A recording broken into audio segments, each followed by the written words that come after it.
Alright, let's count. In 3, 2, 1. Let's give a big round of applause. This is the 1875 Carta General del Archipelago Filipino.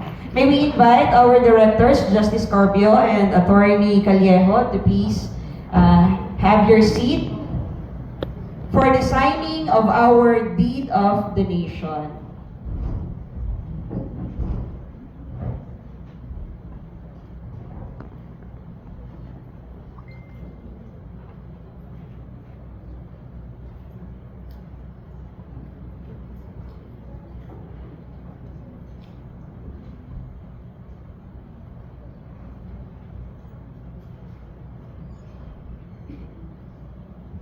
Sa atin po mga Zoom viewers, what you're seeing today is the signing of the Deed of Donation.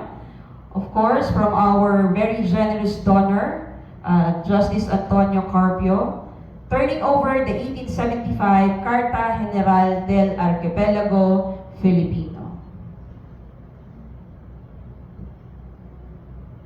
After this, we will have a short photo opportunity after the signing, and then we will proceed directly to the awarding of Certificate of Donation.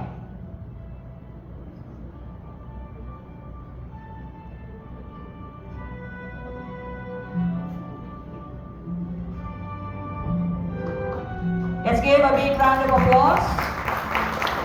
Okay, we'll take this opportunity to have a photo showing the signed Deed of Donation. And as I've said, we will go directly to the awarding of Certificate of Donation to Justice Carpio. This will be awarded by Director Cesar Gilbert Adriano and Assistant Director Edgardo B. Quiros. Let me just read the content of the certificate. This Certificate of Donation is proudly presented to Honorable Justice Antonio T. Carpio, former Associate Justice, Supreme Court of the Philippines, in grateful appreciation for donating the 1875 Carta General del Archipelago Filipino to the National Library of the Philippines, given this 19th day of March 2026. Signed, Cesar Gilbert Q. Adriano, Director 4.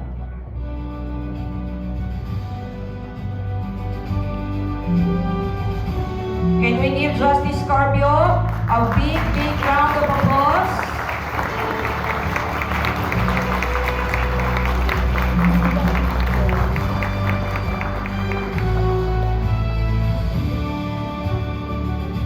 Thank you again, Director Adriano, Assistant Director Quiros, and Attorney Peter Callejo. Justice Carpio will remain on stage because we will proceed immediately to his special talk.